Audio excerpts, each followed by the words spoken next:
Hello నమస్తే, నేను journalist Srinivas. ఈరోజు న్యూస్ అనాలిసిస్లో ఆంధ్రప్రభ పేపర్ చూద్దాం. ప్రగతి సంబరం అట. విజయోత్సవాలకు భారీ ఏర్పాట్లు, 9 రోజుల పాటు విస్తృత కార్యక్రమాలు ఉన్నాయట. అభివృద్ధి పనులకు శ్రీకారం చుడతారట. మంత్రులతో సీఎం రేవంత్ సమాలోచన. స్కిల్ వర్సిటీ తరగతులకు ఓకే. ఉస్మానియా ఆసుపత్రి భవన్కు నిర్మాణాలకు భూమి పూజ. గురుకులాలకు శంకుస్థాపన. నర్సింగ్ పారామెడికల్ కాలేజీల ప్రారంభోత్సవం. క్రీడా వర్సిటీకి శంకుస్థాపన. రాష్ట్ర వ్యాప్తంగా సీఎం కప్ పోటీలు చివరి రోజు ధూమ్ ధామ్ ఉంటుందట. 2750 కోట్లు విడుదల చేశారట ప్రగతి సంబరాలకి. ప్రగతి సంబరాలకు 2750 కోట్లు విడుదల చేస్తే బాగానే ఉందిలే, కానీ ఆ సంబరాలు ప్రజలు ఇన్వాల్వ్ కావాలి. ప్రజలు చేసుకోవాలి సంబరాలు, ప్రభుత్వంగా చేసుకోవాల్సింది. ఈ ప్రభుత్వం వచ్చి సంవత్సరం అయింది, ఈ ప్రభుత్వం వల్ల మాకు ఈ లబ్ధి కలిగింది, ఈ ప్రగతి అయింది, ఈ అభివృద్ధి అయింది అని ప్రజలే స్వచ్ఛందంగా సంబరాలు చేసుకుంటే దాన్ని సంబరం అంటారు. మీరు ఒక 2750 కోట్ల రూపాయలు రిలీజ్ చేసి సంబరాలు చేసుకోండి అని చేసుకుంటే దాన్ని సంబరం అనరు. నిజంగానే సంబరం జరిగే పరిస్థితి ఇవాళ రాష్ట్రంలో ఉందా? రాష్ట్రంలో రైతులకు రావాల్సిన రైతు భరోసా వచ్చిందా? జూన్ నెల, ఇప్పుడు డిసెంబర్ వచ్చింది. రైతు రుణమాఫీ పూర్తిగా 100% అయిందా? మహిళలకు 2500 రూపాయలు ఇస్తానని ఇచ్చారా? వృద్ధులకి, వికలాంగులకి, ఒంటరి మహిళలకి పెంచుతానన్నారు, పెన్షన్ 4000కి పెంచారా? ఉద్యోగాలు 2 లక్షల ఉద్యోగాలు 1 ఇయర్ లోపు ఇస్తాం నిరుద్యోగులకు అన్నారు, ప్రభుత్వ ఉద్యోగాలు ఇచ్చారా? ఏది కూడా పూర్తిగా చేయలే. ఆరంభ సూరత్వం తప్ప అక్కడ పని లేదు అనేది ఇలా ప్రజలు మాట్లాడుకుంటున్నారు. మీరు సంబరాలు చేస్తున్నాం, ప్రగతి సంబరాలు 9 రోజులు కాదు, మళ్ళీ ఒక రోజు కాదు అట, 9 రోజులు అట. దాంట్లో ఏం చెప్తున్నారు? ఉస్మానియా ఆసుపత్రి భవన్కు నిర్మాణాలకు భూమి పూజ అట. గురుకులాలకు శంకుస్థాపనలు అట. గురుకులాలకు శంకుస్థాపన చేయండి, బాగానే ఉంది. ఆ గురుకులాల్లో పాములు గరిచి, తేళ్లు గరిచి, కలిస్తే ఆహారం తిని, మంచినీళ్ళు సరిగ్గా లేక, తిండి లేక, కరెంటు లేక చనిపోతున్నారు పిల్లలు. ఇప్పటికే 42 మంది విద్యార్థులను జరిపారు. విద్యార్థులు గురుకులాల్లో తీవ్రమైన నిర్లక్ష్యానికి గురి అవుతున్నారు. దానిపైన మీరు సమీక్ష చేయండి, దానిపైన మాట్లాడండి. మీరు ఇవాళ శంకుస్థాపన చేస్తే అయ్యేది కాదు, లేదా 2750 కోట్లు రిలీజ్ చేసి సంబరాలు చేసుకుంటే కాదు. ఇవాళ గురుకులాల్లో ఉన్న విద్యార్థులు తినడానికి తిండి లేక, పడుకోవడానికి దుప్పట్లు లేక, సరైన వస్తువులు లేక ఇబ్బంది పడుతున్నారు. పేద పిల్లలు, సరైన బాత్రూమ్లు ఉండవు, టాయిలెట్స్ ఉండవు, వాళ్ళు ఇబ్బంది పడుతున్నారు. దాని గురించి మాట్లాడిన తర్వాత సంబరాలు చేసుకోండి. రైతులు వాళ్ళ పత్తిని మార్కెట్కి తీసుకుపోతే కింటాకు 1500 రూపాయల కోత వేసుకుంటున్నారు. CCIతో మాట్లాడి మీరు వాళ్ళ పత్తిని తేమ శాతం తగ్గించేటట్టు చూసి 12 నుంచి 18% పెంచేటట్టు చేసి CCIతో కొనిపించేటట్టు చేయండి. అప్పుడు సంబరాలు చేసుకోండి. రైతులు ఒడ్లు ఎక్కడెక్కడ కళ్ళాలలో ఉన్నాయి, తరుగు పేరుతోని, తేమ శాతం పేరుతోని దోపిడీ చేస్తున్న మధ్యదళాలు. ఇక దాన్ని నివారించి సంబరాలు చేయండి. సంబరాలు చేసుకోవాల్సింది ప్రజలు, కానీ ప్రభుత్వం చేస్తుంది సంబరాలు. ప్రజలు సంతోషంగా ఉంటే వాళ్ళే సంబరాలు చేసుకుంటారు. మీరు ఒక ప్రోగ్రామ్ ఇచ్చి వదిలేస్తే డబ్బులు లేకుండా వాళ్ళే స్వచ్ఛందంగా సంబరాలు చేసుకుంటారు. మాకు రేవంత్ రెడ్డి రావటం వల్ల 10 ఏళ్లలో కేసీఆర్ చేయాలని అద్భుతాలు చేసిండని వాళ్ళే సంబరాలు చేసుకోవాలి. కానీ 10 ఏళ్లలో కేసీఆర్దే బాగుంది కానీ ఆయన రేవంత్ రెడ్డి బాగలేదు అనే పరిస్థితి ఉంది, చర్చ నడుస్తుంది. కానీ మీరేం సంబరాలు అంటున్నారు? 9 రోజులు, ఒక రోజు కాదు. మళ్ళా చివరి రోజు ధూమ్ధామ్ కూడా ఉందట. సీఎం కప్తో పోటీలు ఉంటాయట. ఇవన్నీ చేసే ముందు మీరు చేయాల్సింది ఏంటంటే, ప్రజలకు ఏం చేసినాం, మనం ఏం చేస్తున్నాం, ప్రజలు ఏమనుకుంటున్నారు, ఆ ఫీడ్బ్యాక్ తీసుకోండి. అది చేసిన తర్వాత బాగుంటుంది. డిసెంబర్ 1 నుంచి ఇది స్టార్ట్ అయిద్దట. ఇంకోటి, క్యాబినెట్ విస్తరణపై నేడు అస్తెనకు రేవంత్ రెడ్డి వెళ్తాడట. అధిష్టానంతో చర్చించే అవకాశం. 2 రోజుల పాటు ఢిల్లీలోనే మకాము. మరోవైపు కేంద్ర మంత్రులతోనూ భేటీలోనేయట. క్యాబినెట్ విస్తరణ 10 సార్లు వచ్చింది ఇప్పటికి వార్త. ఇది 10వ 11వ. ఆ విస్తరణ జరిగేది లేదు, మను లేదు. 1 ఇయర్ అయిపోయింది. ఒక 4 జిల్లాలకు మంత్రులే లేరు. 4 జిల్లాలకు మంత్రులు లేదు. ఒక 4-5 కీలకమైన శాఖలకు మంత్రులు లేరు. ఈ రాష్ట్రంలో ఇవాళ హోంమంత్రి లేడు, విద్యాశాఖ మంత్రి లేడు. ఏంటంటే ముఖ్యమంత్రిగా నేను లేనా, నా దగ్గర లేవో శాఖలు అంటున్నాను. మీ దగ్గర శాఖలో ఉన్న విద్యాశాఖ మంత్రి గురుకులాల్లో చచ్చిపోతారు పిల్లలు. ఉస్మానియా యూనివర్సిటీలో తరగతులు నడవట్లే. సోషల్ వెల్ఫేర్ హాస్టల్ లెక్క ఉన్న ఇవాళ ఉస్మానియా యూనివర్సిటీలో మా దగ్గర ఉంది, నా దగ్గర శాఖ ఉంది అంటున్నావు. మీరు ఉండి సుఖమే ఉంది. ఇది క్యాబినెట్ విస్తరణ పైన ఢిల్లీకి పోయిందట. నేడు వెళ్తాడట. కేంద్ర మంత్రులతో కూడా భేటీ అవుతాడట. అధిష్టానంతో చర్చించే అవకాశం ఉంది. దాంతోపాటు డిసెంబర్ 1 నుంచి మొదలయ్యే ఈ విజయోత్సవాలకు కూడా అధిష్టానం నుంచి నాయకులను పిలుస్తారనుకుంటా. పిలిచి మొత్తం అసలు సంవత్సరంలో మేము ఏం చేసినాం, మన పార్టీ ప్రభుత్వం వచ్చాక ఏం చేసింది అనే ప్రోగ్రెస్ రిపోర్ట్ని వాళ్ళకి ఇస్తారనుకుంటా. మొత్తం ఒక రిపోర్ట్ ఇచ్చేసి ఇగో ఇది ఇన్ని అద్భుతాలు చేసినాం మనం, ఈ అద్భుతాలకు సంబంధించిన తాలూకా విజయోత్సవాలకు రండి అని అడుగుతారు కావచ్చు. దాంతోపాటు క్యాబినెట్ విస్తరణ పైన కూడా, నామినేటెడ్ పదవుల పైన కూడా ఒక చర్చ ఉంటుందట. మరి ఆ చర్చతోనన్నా కొలికొద్దా అనేది చూడాలి. ఇది ఒక వార్త. నెక్స్ట్, కాంగ్రెస్లోకి మాజీ మంత్రి మల్లారెడ్డి పోతాడట. ఆయనతో పాటు ఇద్దరు బారాస ఎమ్మెల్యేలు కూడా అట. రాజకీయ వర్గాలు విస్తృత చర్చ. ఇది మల్లారెడ్డి పైన క్వశ్చన్ మార్క్ పెట్టి వేసిండు ఆంధ్రప్రభ. కాంగ్రెస్లోకి మల్లారెడ్డి పోతుంటారు. మల్లారెడ్డితో పాటు ఆయన అల్లుడు ఉన్న మల్కాజిగిరి ఎమ్మెల్యే రాజశేఖర రెడ్డి, మర్రి రాజశేఖర రెడ్డి, మరి ఆయనతో పాటు ఇంకొక ఇద్దరు కూడా పోతున్నారట. పిసిసి అధ్యక్షుడు మహేష్ కుమార్ గౌడ్ మొన్న చెప్పిండు, కేటీఆర్తోనే అత్యంత సన్నిహితంగా ఉండే ఎమ్మెల్యేలు మాతో టచ్లో ఉన్నారు, తొందరలోనే కండువా కప్పుకుంటారని. దానికి ఒక రకంగా ద్వారాలు తెరిచినట్టు అయింది హైకోర్టు తీర్పుతోని. హైకోర్టు 10 మంది ఎమ్మెల్యేల అనర్హత పిటిషన్ పైన ఒక తీర్పునిచ్చింది డివిజన్ బెంచ్. స్పీకర్ని మేము రూల్ చేయలేము, స్పీకర్కి కాలపరిమితి పెట్టి ఇగో నువ్వు ఇది చేయాలని చెప్పలేము, అది చెప్పడం కరెక్ట్ కాదు. స్పీకర్ అనేది ఒక రాజ్యాంగబద్ధమైన పదవి. ఒక రాజ్యాంగబద్ధమైన పదవిలో ఉన్న వ్యవస్థని ఇంకొక రాజ్యాంగబద్ధమైన వ్యవస్థ ఆదేశించలేదు, సూచన చేస్తుంది. కాబట్టి సింగిల్ జడ్జి ఆదేశించినట్టు తీర్పిచ్చింది కాబట్టి ఆ సింగిల్ జడ్జి ఇచ్చిన తీర్పును కొట్టేస్తున్నాం. ఆయనకు కొన్ని విచక్షణ అధికారాలు ఉంటాయి, ఆయన ఆ విచక్షణ అధికారాలను బట్టి ఆయనకున్న కాలపరిమితిని బట్టి ఆయన చేసుకోవచ్చు అని క్లియర్గా ఇచ్చింది. అంటే అనర్హత పిటిషన్ ఏదైతే ఉందో 10 మంది ఎమ్మెల్యేల పైన అది ఒక రకంగా ఇక ఇబ్బంది లేదు. అంటే పార్టీ మారిన ఎమ్మెల్యేలకి డోకా లేదు అనేది నిర్దిష్టంగా అర్థమైపోయింది. దాని తర్వాతనే ఇక మళ్ళీ బయటకు వస్తున్నాయి మల్లారెడ్డి కానీ, మర్రి రాజశేఖర రెడ్డి కానీ, మరి వీళ్ళతో పాటు ఇంకొక ఇద్దరు ఉన్నారట. వాళ్ళల్లో కేసీఆర్కి అత్యంత దగ్గరగా ఉండే ఎమ్మెల్యేల జాబితా కూడా ఇచ్చారు. ఈ జాబితాలో ఎల్బీ నగర్ ఎమ్మెల్యే సుధీర్ రెడ్డి ఉండట, అదేవిధంగా కోరుట్ల ఎమ్మెల్యే సంజయ్ ఉన్నాడట, తర్వాత కుత్బులాపూర్ ఎమ్మెల్యే వివేకానంద గౌడ్ కూడా ఉండట, ఇంకొక ఆయన ఏది పాడి కౌశిక్ రెడ్డి కూడా పేర్లు. ఈ 4 పేర్లు వినపడితే 4లో ఇద్దరట. అంటే పాడి కౌశిక్ రెడ్డికి నాకు తెలిసి వచ్చే ద్వారాలు అంత ఈజీగా తీయరు అనుకుంటా, ఎందుకంటే రేవంత్ రెడ్డి పైన డైరెక్ట్ అటాక్ చేసిన ఆయన గతంలో. అంటే రాజకీయాల్లో అటాకులు ఏముంటుంది అట్లా అనుకుంటే మల్లారెడ్డి కూడా అటాక్ చేసి తొడలు కొట్టిండు, అరే సాలే రా అన్నాడు రేవంత్ రెడ్డిని. అయినా కానీ ఇలా మల్లారెడ్డికి జాయిన్ చేసుకోవడానికి మహేష్ కుమార్ గౌడ్కి రేవంత్ రెడ్డే చెప్పిండట, ఆ పని చూడు నువ్వు మాట్లాడు మల్లారెడ్డితోనని. అంటే మళ్ళీ అంత బాయ్ బాయ్ అయ్యారు. కాబట్టి మరి కేపీ వివేకానంద గౌడ్ వస్తాడా, సుధీర్ రెడ్డి వస్తాడా, పావుడు కౌశిక్ రెడ్డి వస్తాడా, సంజయ్ వస్తాడా కోరుట్ల ఎమ్మెల్యే, ఈ 4తో పాటు వీళ్ళిద్దరు మొత్తం 6 పేర్లు వినపడుతున్నాయి. 6 పేర్లో 3 నుంచి 4 జాయిన్ అయ్యే అవకాశం ఉందట. మల్లారెడ్డి ఆల్రెడీ ఎప్పటి నుంచో సైలెంట్ అయిపోయాడు. బీఆర్ఎస్ పక్షాన్ని ఎక్కడ వాయిస్ ఇవ్వట్లే, ఆయన మాట్లాడలే. ఇక రేపో మాపో కండోలు కప్పుకునే కార్యక్రమం ఉంటుంది. ఈ విజయోత్సవ ర్యాలీలోనే వీళ్ళది కూడా ర్యాలీ ఉంటుంది అనుకుంటా. వీళ్ళు కూడా ఆ స్టేజ్ మీదకి వెళ్తారు ఎమ్మెల్యేలుగా, లోకల్ హైదరాబాద్ ఎమ్మెల్యేలు కదా, పిలిచి మొత్తానికి 3 రంగులు కండ వేసుకునేటట్టుంది మల్లారెడ్డి, మర్రి రాజశేఖర రెడ్డి, ఇంకొక ఇద్దరు ఎమ్మెల్యేలట. ఇది ఒక వార్త మల్లారెడ్డి సంబంధించి.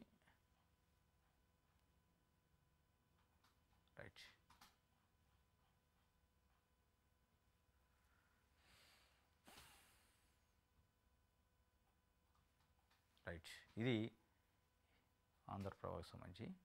ఇంకోటి, రేవంత్ సర్కారు నమ్మకం కోల్పోయింది, 10 నెలల్లోనే ప్రజా వ్యతిరేకత వచ్చింది అని ఎమ్మెల్సీ కవిత చెప్తున్నారు. ఫిరాయింపు నేతల గుణపాఠం తప్పదు, స్థానిక ఎన్నికల్లో సత్తా చాటుతాం, ప్రభుత్వ వైఫల్యాలే ఆయుధం.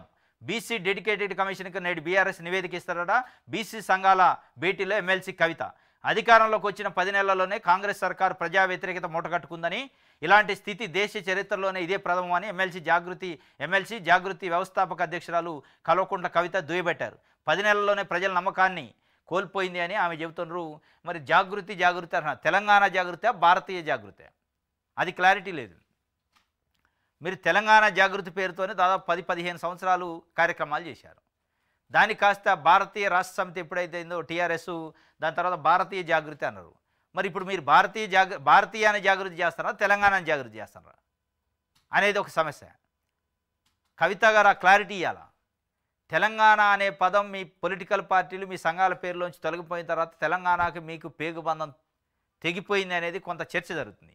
మరి ఆ పేగుబంధాన్ని తెగిపోయిందని మళ్ళీ అతికిచ్చే కార్యక్రమం ఉందా, లేదా భారతీయ రాష్ట్ర సమితి, భారతీయ జాగృతితోనే పోతారా అనేది చూసుకోవాలి. రేవంత్ సర్కార్ పైన నమ్మకం పోయింది అంటున్నారు, మీ పైన కూడా నమ్మకం పోయింది. అలా మీరు ఎప్పుడైతే తెలంగాణ పదాన్ని మీ పార్టీలోంచి మీ ఆర్గనైజేషన్లోంచి తొలగించారో తెలంగాణ అస్తిత్వాన్ని మీరు పక్కన పెట్టినట్టు అయింది. తెలంగాణ ఆత్మగౌరవాన్ని తాకట్టు పెట్టినట్టు అయింది. అది మీరు అర్థం చేసుకుని దాన్ని రీస్టోర్ చేస్తే బాగుంటుంది. ఫిరాయింపు నేతలకు గుణపాఠం తప్పదు అంటున్నారు. మరి ఎట తప్పదో అర్థం కాదు. కోర్టు నుంచి అయితే రిలీఫ్ వచ్చింది. ఇలా బీసీ డెడికేటెడ్ కమిషన్ని కలుస్తారట ఎమ్మెల్సీ కవిత బీసీ సంఘాల ఆధ్వర్యంలో. అంటే బీసీలకు ఏం కావాలి ఏందనేది ఒక నివేదిక రిపోర్ట్ ఇస్తారట. ఇది ఒక వార్త. రైట్, ఇది ఆంధ్రప్రభకు సంబంధించి. నమస్తే తెలంగాణలో కేటీఆర్పై కేసుల కుట్ర, కక్షగట్టిన రేవంత్ రెడ్డి సర్కారు, అరెస్టే లక్ష్యంగా ఫిర్యాదుల పరంపర. ప్రభుత్వం వైఫల్యాలను ఎండగడుతుండటంతో కేటీఆర్ను టార్గెట్ చేసిన ప్రభుత్వ పెద్దలు అరెస్టు తప్పదని పదే పదే ప్రకటనలు. అందుకే ముఖ్యమంత్రి సహా నేతల హోంకరింపులట. కాంగ్రెస్ పాలనలో ఇప్పటికే 6 కేసులు. కేంద్ర మంత్రి అమిత్ షాపై చార్మినార్ కేసు కొట్టివేత, కేటీఆర్పై మాత్రం కొనసాగింపు. కక్షపూరిత ధోరణితో అనేక రాణాల్లో కేసులు. కాంగ్రెస్కు వంతబాడుతున్న బీజేపీ నేతలు అక్రమ అరెస్టులకు భయపడేది లేదంటున్న బీఆర్ఎస్ వర్కింగ్ ప్రెసిడెంట్ కేటీఆర్ పైన కేసుల కుట్ర జరుగుతున్నట్టు టార్గెట్గా వాస్తవంగా కేటీఆర్ని టార్గెట్ చేసినట్టు అనిపిస్తుంది. ఫార్ములా ఈ రేసింగ్ కానీ, లగచర్ల కేసు కానీ, ఇంకా వేరే వేరే పోలీస్ స్టేషన్లో దాదాపు 6 నుంచి 7 దాకా పోలీస్ స్టేషన్లలో కేసులు పెట్టారట రకరకాల ఇష్యూస్ పైన. అంటే ఏదో ఒక రకంగా లోపటేసే కార్యక్రమం కేటీఆర్ని చేస్తారా అనేది ఒక ప్రశ్న. మన తెలుగు రాష్ట్రాల చరిత్రలో కానీ ఇంకా బయట రాష్ట్రాల చరిత్రలో చూస్తే కర్ణాటక కానీ లేదా జార్ఖండ్ లాంటి రాష్ట్రాల్లో చూస్తే జైలుకు పోయించిన నాయకుడాలో ముఖ్యమంత్రి అయ్యిండు. మరి కేటీఆర్ని భవిష్యత్తులో ఏమైనా ముఖ్యమంత్రి చేయడానికి జైలుకు పంపించే కార్యక్రమం రేవంత్ రెడ్డి తీసుకుంటుండా అనే ఒక డౌట్ కూడా వస్తుంది. రేవంత్ రెడ్డి కేటీఆర్ని నిజంగానే జైలుకు పంపడం జరిగితే హీరో అవుతాడు కేటీఆర్, దాంట్లో డౌట్ లేదు. హీరో అవుతారు. జైలుకు పోతే అటు పోరు కదా, బెయిల్ అవుతుంది. నెలకో 2 నెలలకో బెయిల్ వద్దు. బెయిల్ చక్కగా ఆయన ఒక పెద్ద ర్యాలీ చేస్తాడు, విజయోత్సవ ర్యాలీ అంటాడు, ఇది సంఖ్యల్లో తెంపుకొని వచ్చినట్టు, కడిగిన ముత్యం లెక్క వచ్చినట్టు, పులి సింహం వచ్చిందని వాళ్ళు రచ్చరచ్చ చేస్తారు, రాష్ట్రం అంతా పాదయాత్ర చేస్తారు, తిరుగుతారు. మరి ఆయన్ని ఒక పెద్ద నాయకుడిని చేయడానికి ఒక పన్నాగం పనిండా అనేది అర్థం కాని పరిస్థితి. ఎందుకంటే ఇదే రేవంత్ రెడ్డి గారిని కూడా కేసీఆర్ జైలుకు పంపించే లీడర్ని చేసిండు, హీరోని చేసిండు. ఆయన ఇవాళ ముఖ్యమంత్రి కావడానికి ప్రధాన కారణం ఎవరంటే కేసీఆరే. లేదంటే ఆయన ఒక సామాన్య ఎమ్మెల్యే స్థాయి ఒకసారి 2 రాష్ట్రాలలో ఒక నాయకుడిని చేసిండు కేసీఆర్ జైలుకు పంపి. 2 తెలుగు రాష్ట్రాల్లో ఉలిక్కి పడ్డది. రేవంత్ రెడ్డి అట అని ప్రతి పల్లెకి తెలిసినట్టు చేసిండు. మరి ఇలా కేటీఆర్ని కూడా లోపటేస్తాం అంటున్నారు. లోపటేసి ఆయన నాయకుడు చేస్తారా ఏందో అర్థం కాని పరిస్థితి. మొత్తానికి అయితే కేసులు అయితే పెడతారు. మాజీ సర్పంచుల నిరసనపై ఉక్కుపాదం, అంబేద్కర్ విగ్రహం వద్ద పలువురు అరెస్టు, బలవంతంగా పోలీస్ స్టేషన్కి తరలింపు, అరెస్టులే ప్రజాపాలన అని యాదయ్య గౌడ్ చెబుతున్నాడు. న్యాయంగా తమకు చెల్లించాల్సిన బిల్లుల కోసం మాజీ సర్పంచులు ఆందోళనకు దిగుతుంటే ప్రభుత్వం నిర్బంధాన్ని ప్రయోగిస్తుందని, పెండింగ్ బిల్లుల కోసం నిరసనకు దిగుతున్న వారిపై అరెస్టుల పర్వాన్ని కొనసాగిస్తుందని, ఇప్పటికే నవంబర్ 4న చలో హైదరాబాద్ పేరిట నిరసన చేపట్టగా ఉక్కుపాదం మోపిన కాంగ్రెస్ సర్కార్ తాజాగా ఆదివారం అంబేద్కర్ విగ్రహం వద్ద ఆందోళన అడ్డుకున్నది. నిరసనకు యత్నించిన జేఏసీ నాయకులను బలవంతంగా అరెస్ట్ చేసి నాంపల్లి స్టేషన్కి తరలించారట. సర్పంచుల గోస అయితే చెప్పుకోవడానికి లేదు పాపం. మాజీ సర్పంచులకు బిల్లులు కాంగ్రెస్ పార్టీ వచ్చి సంవత్సరం అవుతుంది, వాళ్ళకి ₹1 బిల్లు ఇలే. మిగతా పెద్ద బడా కాంట్రాక్టర్లకు ఇస్తాను కానీ వీళ్ళకి ఇట్లే. ఇక వీళ్ళకి జరుగుతున్న రోదంలో వీళ్ళు పడుతున్న అవస్థలలో బీఆర్ఎస్ పాత్ర కీలకంగా ఉంది. బీఆర్ఎస్ కూడా దీని వెనక ఉంది. బీఆర్ఎస్ పాపమే ఇది. బీఆర్ఎస్ పార్టీ పరిపాలన ఉన్నప్పుడు వాళ్ళకి సకాలంలో బిల్లు ఇచ్చుంటే వాళ్ళు ఈ గోసపడేటోళ్ళు కాదు. ఇలా పరిస్థితి అగమ్యగోచరంగా తాలిబొట్లు తాకట్టు పెట్టి, భార్యల మెడలలో బంగారం తాకట్టు పెట్టి పనులు చేశారు పాపం. వాళ్ళకి ఇలా బిల్లులు వచ్చే పరిస్థితి లేదు. కాంగ్రెస్ వాళ్ళు ఏమంటారు, బిల్లు ఏంటంటే ఇది బీఆర్ఎస్ వాళ్ళు ఆపింది కదా, మా పాపం కాదు, వాళ్ళ పాపమే, వాళ్ళ మీద వ్యతిరేకత రావాలని వీళ్ళు ఇయ్యరు.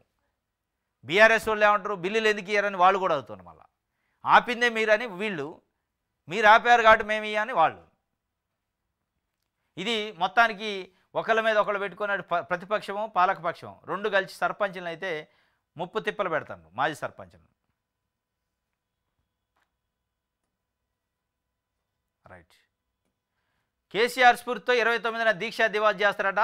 జిల్లా కేంద్రాల్లో కార్యక్రమాలు చేపడతాం, కేసీఆర్ సచ్చుడు తెలంగాణ వచ్చుడు అని 2009 నవంబర్ 29న దీక్ష చేశారు. రాష్ట్ర ఉద్యమాన్ని మలుపు తిప్పిన రోజు అది. కేసీఆర్ వెంట నిలబడిన 3.5 కోట్ల మంది ప్రజలు ఇప్పుడు అవే పరిస్థితులు, నిర్బంధాలు, మరో సంకల్ప దీక్ష చేపట్టే తరుణం ఆసన్నమైంది. 26న జిల్లాల్లో సన్నాహక సమావేశాలు, 33 జిల్లాలకు ఇన్ఛార్జీల నియామకం. బీఆర్ఎస్ వర్కింగ్ ప్రెసిడెంట్ కేటీఆర్ చెప్తుండు, కేసీఆర్ స్ఫూర్తితోని 29న దీక్ష దివాస్ చేస్తారట. దానికి సంబంధించి 26న సన్నాహక సమావేశం చేస్తారట. ఈ జిల్లా ఇన్ఛార్జీలను కూడా ప్రకటించారు. జిల్లాలో ఏ జిల్లాల్లో ఎవరు దాన్ని కోఆర్డినేట్ చేయాలని. కేసీఆర్ చచ్చుడు తెలంగాణ తెచ్చుడు అనే నినాదంతో దీక్ష చేసిండు. ఆ దీక్షనే నవంబర్ 29న చేపట్టిన దీక్షే తెలంగాణ ఉద్యమాన్ని మొత్తాన్ని మలుపు తిప్పింది. తెలంగాణ ఆవిర్భావానికి ఒక పునాది అయింది. పునాది రాయి అక్కడ పడ్డది. తెలంగాణ ఇవాళ మనం ఏర్పడి తెలంగాణ రాష్ట్రంగా మనం ఉన్నామంటే నవంబర్ 29 అనే ఒక డేటు పునాది రాయి వేసింది కేసీఆర్ చేసిన దీక్ష దివాస్ వల్ల. ఆ దీక్ష దివాస్ చేస్తారట. దానికి సంబంధించి మొత్తానికి 29 నాడు మరి కేసీఆర్ బయటకు వచ్చి ఆయన కూడా ఈ కార్యక్రమాల్లో పాల్గొంటారా లేదా ఓన్లీ పార్టీ నాయకులే పాల్గొంటారా అనేది కూడా ఒక డౌట్ ఉంది. ఆయన వస్తాడని ఎక్కడ ప్రకటించట్లేదు. జిల్లా ఇన్ఛార్జీలను అయితే వేశారు. ఇది ఒక వార్త. ఇంకోటి నిన్న హైడ్రా కమిషనర్ రంగనాథ్ పైన ఒక వార్త వచ్చింది నమస్తే తెలంగాణలోనే. అంటే కమిషనర్ రంగనాథ్ గారి ఇల్లు కూడా బఫర్ జోన్లో ఉంది. పెద్ద చెరువు అనే దాంట్లో ఇప్పుడు కృష్ణకాంత్ పార్క్ ఏదైతుందో బంజారాహిల్స్లో ఆ పార్క్ ఒకప్పుడు పెద్ద చెరువు. ఆ పెద్ద చెరువు బఫర్ జోన్లో రంగనాథ్ గారి ఇల్లు ఉంది అని చెప్పి ఒక వార్త వచ్చింది. దానిపైన బక్కా జడ్సన్ కాంగ్రెస్ పార్టీ బహిష్కృత నేత 100 సంవత్సరాల నాటి మ్యాప్ కూడా రిలీజ్ చేసిండు పెద్ద చెరువుకు సంబంధించి. దానిపైన ఏమంటే ప్రచారం అయింది నేను సోషల్ మీడియాలో. వెంటనే రంగనాథ్ గారు నిన్న బయటకు వచ్చి లేదు నా ఇల్లు బఫర్ జోన్లో లేదు, తప్పు అని చెప్తుండు. ఏమని చెప్తుండు? మా ఇల్లు బఫర్ జోన్ పరిధిలోకి రాదు, నిబంధనల ప్రకారం నిర్మాణం. ప్రచారంపై హైడ్రా కమిషనర్ రంగనాథ్ వివరణ. 25 ఏళ్ల క్రితమే కృష్ణకాంత్ పార్క్ ఏర్పాటు చేశారని వెల్లడి. హైదరాబాదు మధురానగర్లో ఉన్న మా ఇల్లు బఫర్ జోన్ పరిధిలోకి రాదు, ఇరిగేషన్ నిబంధనల ప్రకారమే ఇంటి నిర్మాణం జరిగింది అని హైడ్రా కమిషనర్ రంగనాథ్ ఆదివారం ఒక ప్రకటనలో తెలిపారు. తమ ఇల్లు బఫర్ జోన్లో ఉన్నట్టుగా బయట జరుగుతున్న ప్రచారం నమ్మొద్దని దానికి సంబంధించిన మ్యాపులు ఫోటోలను విడుదల చేశారు. తమ తండ్రి ఏపీవి సుబ్బయ్య 1980లోనే ఈ ఇంటిని నిర్మించారని, తాము 44 ఏళ్లుగా అదే ఇంట్లో నివాసం ఉంటున్నామని తెలిపారు. 25 ఏళ్ల క్రితమే కృష్ణకాంత్ పార్కు ఏర్పాటైందని గుర్తు చేశారు. నిబంధనల ప్రకారం దిగువన 5 నుంచి 10 మీటర్ల దూరంలో బఫర్ జోన్ ఉంటుందని, తమ ఇల్లు చెరువు కట్టకు కిలోమీటర్ దూరంలో ఉన్నదని పేర్కొన్నారు. కృష్ణకాంత్ పార్క్ స్థలంలో 25 ఏళ్ల క్రితం ఒక చెరువు ఉండేదని, తాము ఉంటున్న నివాసం దానికి దూరంగానే ఉన్నదని తెలిపారు. తమ ఇల్లు బఫర్ జోన్ పరిధిలో లేదన్న వాస్తవాన్ని గ్రహించాలని ఆయన ఒక వివరణ ఇచ్చిండు. ఎస్, బాగానే ఉంది. మీరు ఆడ పెద్ద చెరువు ఉందని ఒప్పుకుంటుండు రంగనాథ్ గారు. కృష్ణకాంత్ పార్కు 25 ఏళ్ల క్రితం ఏర్పడ్డదని ఒప్పుకుంటుండు. అంటే కృష్ణకాంత్ పార్కు దానికంటే ముందు ఏముంది? పెద్ద చెరువు ఉందట. పెద్ద చెరువు దగ్గరే మా ఇల్లు ఉంది, కానీ కిలోమీటర్ దూరం ఉంది కట్టకంటే అంటుండు. బాగానే ఉంది, మీరు చెప్తుండ్రు. మీ పైన వాస్తవాలు బయటకు వస్తే వివరణ ఇచ్చారు మీరు ఒక కమిషనర్గా బయటకు వచ్చి. కానీ అదే పేద ప్రజలు నల్ల చెరువు, సున్నం చెరువు, ఇంకా XYZ ఎక్కడెక్కడైతే మీరు బుల్డోజర్లు పెట్టి పేదల ఇళ్లని నిర్దాక్షిణ్యంగా మానవత్వం లేకుండా కూల్చారో వాళ్ళకు కూడా ఈ అవకాశం ఇచ్చారా? వివరణ ఇచ్చుకునే అవకాశం ఇచ్చారా? కోర్టు మొట్టికాయలు వేసింది. కనీసం న్యాచురల్ జస్టిస్ని పాటించరా అని చెప్పింది. నువ్వు ఇవాళ నీ పైన అభియోగం వస్తే వచ్చి వివరణ ఇచ్చినావు. మీరు ఏ ఇళ్లనైతే కూల్చారో, పేదలు డొక్కాడితే కానీ రెక్కాడని ప్రజల ఇళ్లని కూల్చి వాళ్ళ ఇళ్లను ధ్వంసం చేసి తినే గింజల్లో కూడా, తినే బియ్యాన్ని కూడా, వండుకొని తినే బియ్యాన్ని కూడా మట్టిలో కలిపారు. చదువుకునే పిల్లల పుస్తకాలు తీసుకుంటున్నట్టు కూడా టైం ఇలే. అత్యంత అమానవీయంగా వ్యవహరించారు. మీరు కూడా ఇట్లనే టైం ఇచ్చుంటే మీరు మానవ మాతృలు అయ్యేవాళ్ళు. మీరు చెప్పేదానికి విలువ ఉండేది. అంటే మీకైతే టైం కావాలి, మీరు వివరణ ఇచ్చుకోవచ్చు, మ్యాపులు రిలీజ్ చేయొచ్చు. మరి వాళ్ళు కూడా 44 ఏళ్ళ 50 ఏళ్ళ నుంచి నివసించే వాళ్ళ ఇళ్లను కూల్చారు. మీరు ఇవాళ బయటకు వచ్చి మేము 44 సంవత్సరాల క్రితమే ఇల్లు కట్టినాం, అది బఫర్ జోన్లో లేదు అని మీరు చెప్పుకుంటే అయిపోద్దా? మీది కూడా కూల్చా చెప్పండి, అయిపోద్ది కదా. మీ ఇల్లు కూడా కూల్చిన తర్వాత ఆరోపణలు వస్తాయి మీ పైన. బుల్డోజర్ చేసిపోయి మీరే కూల్చండి, కూల్చిన తర్వాత వివరణ ఇచ్చుకోండి. లేదు మా ఇల్లు బఫర్ జోన్లో లేదు అయినా వచ్చి ప్రభుత్వం కూల్చిందని ఆవేదన వ్యక్తం చేయండి. పేద ప్రజలు ఎట్ట చేశారో అట్ట చేయండి. పేద ప్రజలు రోడ్డున పడి ఏడ్చుకుంటూ చెప్పారు. విన్నవా మీరు విన్నరా? వాళ్ళ వివరణ కనీసం వాళ్ళ వర్షన్ విన్నరా? వాళ్ళ ఆవేదన విన్నరా? వాళ్ళు చెప్పే మాటలు విన్నరా? వాళ్ళ పేపర్లు చూశారా? వాళ్ళ కాగితాలు చూశారా? చూడలే. బుల్డోజర్ తీసుకోవడం, కోలవటం, ఉదయం నోటీసు ఇవ్వటం, మధ్యాహ్నానికి కోలవటం. అంటే మీకే ఉంటుందా వివరణ ఇచ్చే హక్కు? పేద ప్రజలకు ఉండదా? అంటే మీరు ఇవాళ సంపినోడే సంతాపం తెలిపినట్టుంది. నువ్వు కొన్ని వందల ఇళ్ళు కూలిపి ఇయ్యాలొచ్చి నా ఇల్లు బఫర్ జోన్లో లేదు, నా ఎవరనేనండి అర్థం చేసుకోండి, అదంతా తప్పుడు ప్రచారం అని చెప్తున్నారు. మీరు కూల్చిన ఇళ్ల సంగతి, ఆ తాలూకా ప్రజల సంగతి ఏంది, ఇలా వాళ్ళు పడ్డ ఆవేదన సంగతి ఏంది, వాళ్ళకి నష్టపరిహారం ఎవరు ఇస్తారు? అంటే మీకే జస్టిస్ ఉంటుందా? మీకే హక్కులు ఉన్నాయా? పేద ప్రజలకు హక్కులు లేవా? ఇదే హైడ్రా కమిషనర్ రంగనాథ్ గారు పేద ప్రజల ఇళ్ళు కూల్చే ముందు కూడా వాళ్ళకు ఒక 15 రోజులు టైం ఇచ్చి వాళ్ళ వివరణని రాతపూర్వకంగానో ఓరల్గానో తీసుకొని ఉంటే మీరు ఇవాళ మాట్లాడే మాటకి విలువ ఉండేది. మీ ఇంటి దాకా వస్తే కానీ తెలవలే ఎవరిని ఇవ్వాలి అనేది. ఇది ఆయన చెప్తుండే మా ఇల్లు బఫర్ జోన్ పరిధిలోకి రాదని. ఎవడైనా అదే చెప్తారు. ప్రతి ఇల్లు ఉన్నోడు కూడా బఫర్ జోన్ పరిధిలోకి రాలేదని చెప్తారు. ఎందుకు మరి మీరు కూల్చారు? ఇప్పుడు మీరు కూల్చిన 100 ఇళ్ళ వాళ్ళు ఎవరు కూడా మా ఇల్లు బఫర్ జోన్లో ఉందని చెప్పరు, ఒప్పుకోరు. నువ్వు కూల్చినవుగా మరి. వాళ్ళు కూడా నీ లెక్కన మ్యాపులు ఆధారాలు చూపించటోళ్ళేమో చూడాల్సింది. అంటే పేద ప్రజలంటే మీకు అంత అలుసా? ఇది ఆయన చెప్తున్న పరిస్థితి రంగనాథ్ గారు.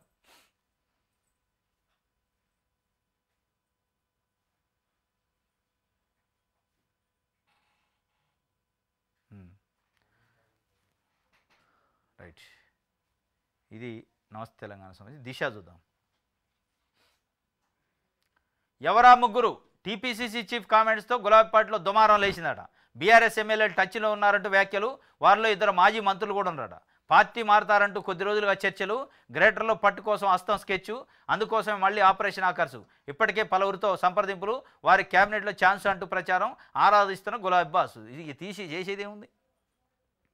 ఎవరా ముగ్గురు అంటే 2 మాజీ మంత్రులు ఉన్నారట. ఒక ఆయన మల్లారెడ్డి అని ఆల్రెడీ వార్తలు వస్తున్నాయి. మరి ఇంకో మాజీ మంత్రి ఎవరు? మరి ఇంకో మాజీ మంత్రులు కూడా తలసాని శ్రీనివాస్ యాదవ్ ఉండు, పద్మారావు ఉండు, వీళ్ళంతా మాజీ మంత్రులే. చాలామంది ఉన్నారు ఎమ్మెల్యేలు కూడా ఇప్పుడు మాజీ మంత్రులు. ఇది సిటీలో ఉన్న వాళ్ళలో తలసాని, పద్మారావు ఇద్దరు కూడా మాజీ మంత్రులే ఉన్నారు. మల్లారెడ్డి మాజీ మంత్రి ఉండు. మరి వీళ్ళు కాక ఇంకా ఏదో కొన్ని పత్రికలలో కేపీ వివేకానంద గౌడు, సుధీర్ రెడ్డి, సంజయ్ కోరుట్ల ఎమ్మెల్యే, తర్వాత హుజురాబాద్ ఎమ్మెల్యే పాడి కౌశిక్ రెడ్డి, ఈ 4 పేర్లు కూడా వినపడుతున్నాయి. మర్రి రాజశేఖర రెడ్డి మల్కాజ్గిరి ఎమ్మెల్యే, ఇది వినపడుతుంది. ఎవరా ముగ్గురు అని గులాబీ వర్గాల్లో చర్చ నడుతుందట. దుమారం రేసిందట గులాబీ పార్టీలో. ఇక దుమారం ఏముండదు, రేపో మాపో కండవ కప్పుతో ఢిల్లీ నుంచి ముఖ్యమంత్రి రాగానే కండవ కప్పి తీసిపోయి మరి కేసీఆర్ చేసిన ఘనకార్యం ఏం చేస్తారటండి. అండ్ల నుంచి గెలిచిన వాళ్ళకి ఇంట్లో మంత్రి ఇచ్చిండు. అప్పుడు కాంగ్రెస్ పార్టీ హస్తం గుర్తు పైన గెలిచిన సబితాయింద్రారెడ్డికి మంత్రి ఇచ్చిండు. తెలుగుదేశం పార్టీ సైకిల్ గుర్తు పైన గెలిచిన తలసానికి మంత్రి ఇచ్చిండు. మరి వీరు కూడా అదే నిర్వాహకం చేస్తారేమో. గులాబీ పార్టీతో గెలిచిన వాళ్ళని తీసుకొచ్చి మంత్రులు ఇచ్చే ఛాన్స్ కూడా ఉందని ఒక చర్చ నడుతుంది. మరి ఆ మంత్రి ఇస్తే గీస్తే మల్లారెడ్డికి ఇస్తారేమో. రంగారెడ్డి నుంచి మంత్రి లేడు, రంగారెడ్డి జిల్లా నుంచి. ఆయనకే ఇచ్చి మళ్ళీ ఆయన చేసిన కబ్జాలు, చెరువులు అన్ని కబ్జా చేసిండు. రేవంత్ రెడ్డి గారు గతంలో చెప్పిండు. వాటిని రెగ్యులరైజ్ చేస్తారు. లేదు కబ్జాలు కాలేదు, ఈయన శుద్ధపూస, ఈయన ఆణిముత్యం, అందుకే క్యాబినెట్లో తీసుకున్నామని చెప్తారేమో. రేవంత్ రెడ్డి గారే తొడలు కూడా చెప్పిండు. ఇగో పానీలు, నకళ్ళు, ఇది అది, నువ్వు నడిచారులో కాలేజీలు కట్టివని. ఆ నడిచారులో కాలేజీలు కట్టినానికి ఇలా కండవ కప్పి తీసిపోయి మరి క్యాబినెట్లో కూర్చోబెడతారా? ఏదో చూడాలి. ఇక ఎవడొచ్చినా ఇదే పరిస్థితి.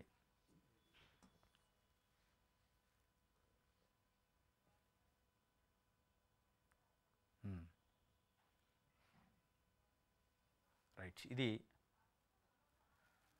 ఒక వార్త. ఆంధ్రజ్యోతి చూద్దాం.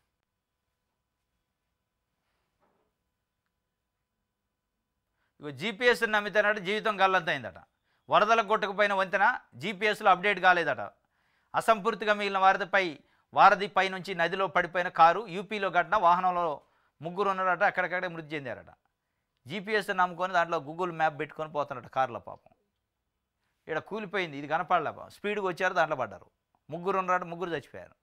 కాబట్టి జీపీఎస్ని గూగుల్ మ్యాప్ని పెట్టుకోవడం చూసుకోవాలి. జాగ్రత్త. చెరువులు ఇట్లాంటి బ్రిడ్జిలు ఉన్న కాడ నిమ్మలంగా పోయాలి. అవసరమైతే దిగి చూసుకోవాలి. ఎందుకంటే దాన్ని పూర్తిగా నమ్మడం లేదు. ఇది ఎప్పుడో కూలిపోయింది సగానికి. ఆ కూలిపోయింది, అందులో అప్డేట్ కాలే. బ్రిడ్జి ఉందేమనుకొని స్పీడ్కి పోయిండు. పోయి అండ్ల పడ్డరు. ఇగో కింద పడి 3 చచ్చిపోయారట. అంత హైట్లో ఉంది అది. అటు జీపీఎస్ నమ్మితే జీవితం గల్లంత. ఇది జాగ్రత్త చూసుకోవాలి. రెవెన్యూ దస్త్రాలు శిథిలావస్థలో ఉన్నాయట. అటకెక్కిన డిజిటలైజేషన్ పట్టించుకునే అధికారులు. రికార్డుల ఆధునీకరణకు కేంద్రం ప్రత్యేక కార్యక్రమం, వ్యయం భరించడానికి సిద్ధం. 2014లోనే 83 కోట్లు ఇచ్చిందట. బీఆర్ఎస్ హయాంలో సర్వేకు ఉన్నతాధికారులు యత్నాలు, సీఎంకు ప్రతిపాదనలు, ముందడుగు పడిన వైనం. 100 ఏళ్ల నాటి భూ సర్వే కాగితాలకే నేటికి దిక్కు. రెవెన్యూ దస్త్రాలు శిథిలావస్థలో ఉన్నాయి.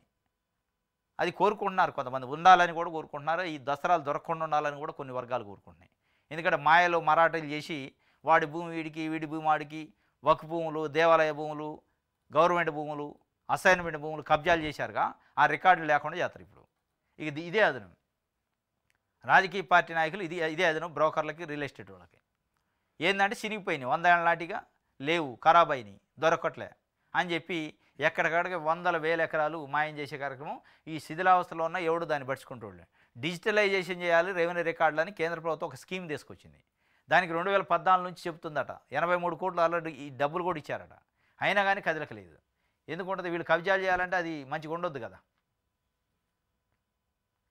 పార్లమెంటు ముందుకు 16 బిల్లు అట. వీటిలో వక్ఫ్ సవరణ కూడా ఉంది. జమిలీ బిల్లును చేర్చే అవకాశం. నేటి నుంచి శీతాకాల సమావేశాలు. బీజేపీలో మహా ఉత్సవం. కాంగ్రెస్కి ఆదాని అస్త్రం. నిలదీసేందుకు విపక్షాల కసరత్తు. మణిపూర్పై చర్చకు డిమాండ్. వాయు కాలుష్యం ముప్పైన అఖిలపక్ష సమావేశానికి 30 పార్టీల నాయకులు హాజరయ్యారట. పార్లమెంటు జరుగుతుంది ఈ రోజు నుంచి డిసెంబర్ 20 వరకు. దాని ముందుకు 16 బిల్లులు తీసుకొస్తారట. ఇందులో కీలకమైనది జమిలీ ఎన్నికలకు సంబంధించి ఒక బిల్లు వచ్చే అవకాశం ఉంది. వక్ఫ్ సవరణ బిల్లు కూడా వచ్చే అవకాశం ఉందట. మణిపూర్ పైన చర్చకేమో ఈ ప్రతిపక్షాలు డిమాండ్ చేస్తున్నాయి. ఈ మొత్తానికి బీజేపీ మహారాష్ట్రలో గెలిచిన జోషులు బీజేపీ ఉంది. కాంగ్రెస్ కొంత డీలాలో ఉంది. డీలాలో ఉన్నప్పుడు పార్లమెంట్లో బీజేపీ పార్టీని, అధికార పార్టీని కట్టడి చేయాలి మణిపూర్ అంశం పైన అని ఒక ఎజెండా పెట్టుకున్నారు. ఇది ఒక వార్త.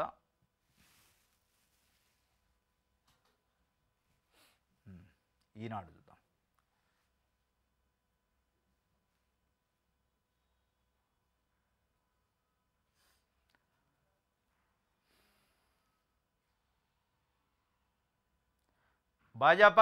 కాంగ్రెస్ భాజపాలకు వ్యతిరేకంగా సంకల్ప దీక్ష చేస్తారట.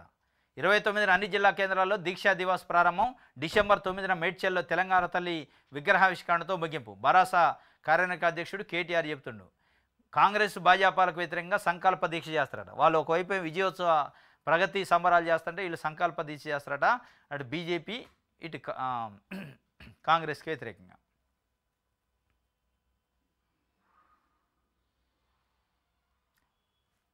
రైట్, ఇది ఈనాడుకు సంబంధించి. వెలుగు పేపర్ చూద్దాం.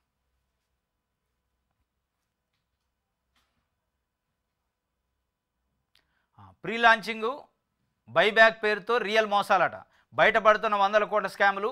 నిండా మునుగుతున్న సామాన్యులు, విదేశాలకు ఉడాయిస్తున్న వ్యాపారులు. నంబించేందుకు సెలబ్రిటీలతో భారీ ఎత్తున ప్రచారం. తరతరాలకు చెరగని చిరునామా అంటూ కూచుటోపి. సాహితీ ఇన్ఫ్రా మొదలు సువర్ణ భూమి దాకా ఇదే కథ. ఏడాదిన్నరలో 4,000 కోట్ల మోసాలు వెలుగులకి. కఠిన చర్యలకు సిద్ధమవుతున్న రాష్ట్ర అది సిద్ధమవుతూ మనలేదు. కఠిన చర్యలకు వాళ్ళు సిద్ధమవుతారు. ఈ ప్రీ లాంచింగ్లు, ఈ రియల్ ఎస్టేట్ బ్రోకర్లు అంతా మన రాజకీయ పార్టీలతో సంబంధాలు ఉంటారు. వాళ్ళకి డొనేషన్లు ఇవ్వటం, వాళ్ళతో అంటకాగే వాళ్ళు ఉంటారు. కాబట్టి ఆ చర్యలు ఉండవు, మన ఉండవు. చర్యలు ఉంటే ఇన్ని రోజులు అయితే. ఇగో సాహితీ ఇన్ఫ్రా మొదలు సువర్ణ భూమి దాకట. సువర్ణ భూములు, సుకేతనాలు, స్వర్గసీమలు వీళ్ళందరూ చేసేది మోసాలే. పచ్చి మోసం నిలబెట్టి ప్రజలను దోపిడీ చేస్తాను. అయినా కానీ ప్రభుత్వాలు కళ్ళు మూసుకొని చూస్తున్నాయి. ఎంత దోపిడీ అంటే పెద్ద పెద్ద హోర్డింగ్లు.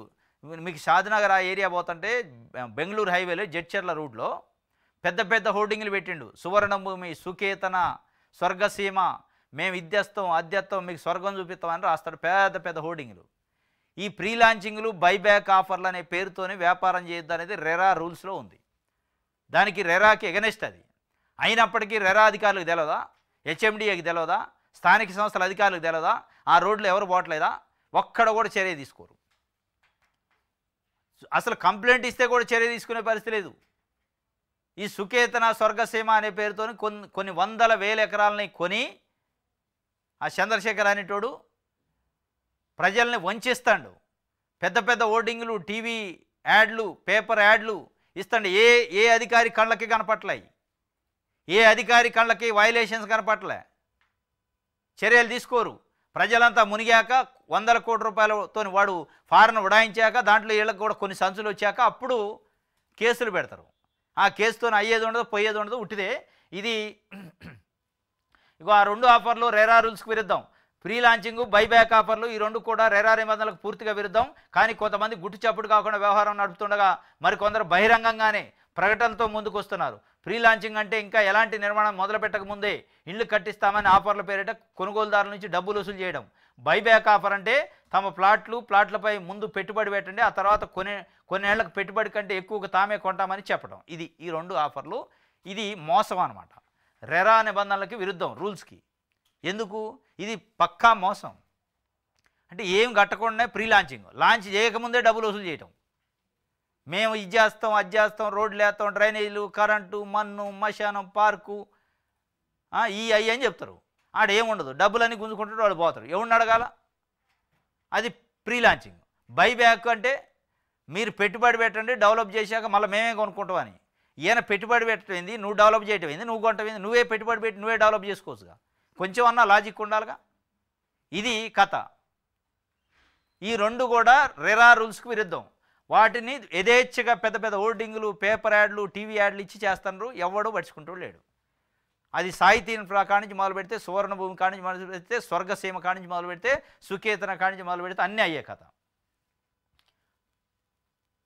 ఇది రైట్. ఇది ఒక వార్త. ఇది ఈరోజు న్యూస్ అనాలిసిస్లో వార్తల విశ్లేషణ. రేపు తాజా వార్తలతో తిరిగి కలుసుకుందాం. Thank you.